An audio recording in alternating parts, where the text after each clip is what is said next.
So a few days ago, I was out with some of my friends from school and we were having a great time talking about stupid stuff and going down the memory lane. Then one of them asked us, what if there were a school reunion? Would we come? Everyone said yes, but me. The reason being my last 2 years in school weren't that great. It was a mess. Not because I was having a hard time with studies or I was bullied.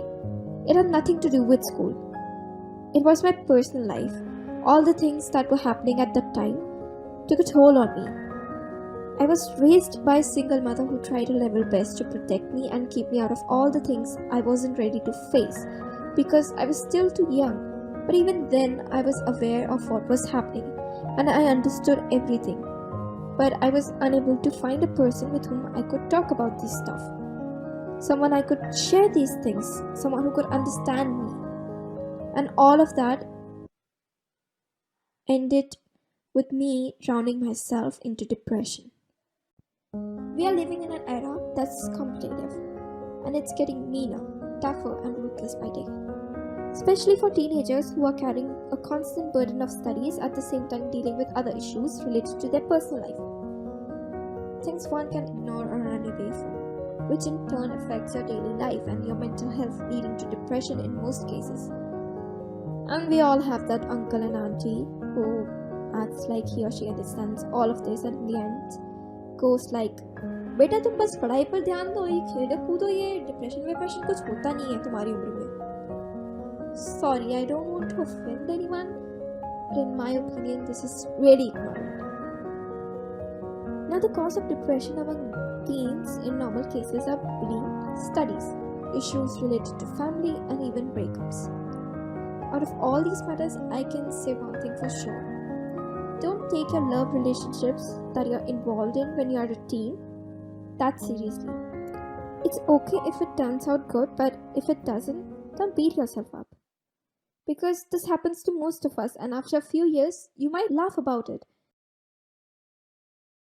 Trust me, I can say from experience, as far as other matters are concerned, especially when it comes to family matters.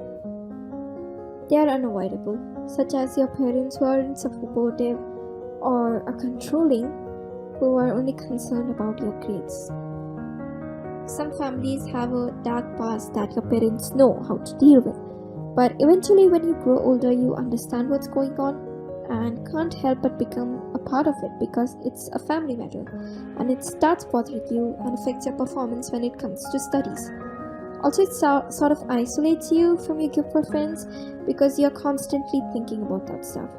All of this leads to depression that slowly strengthens its roots inside of you in form of anxiety attacks, OCD, etc., leading to a complete nervous and emotional breakdown in some cases.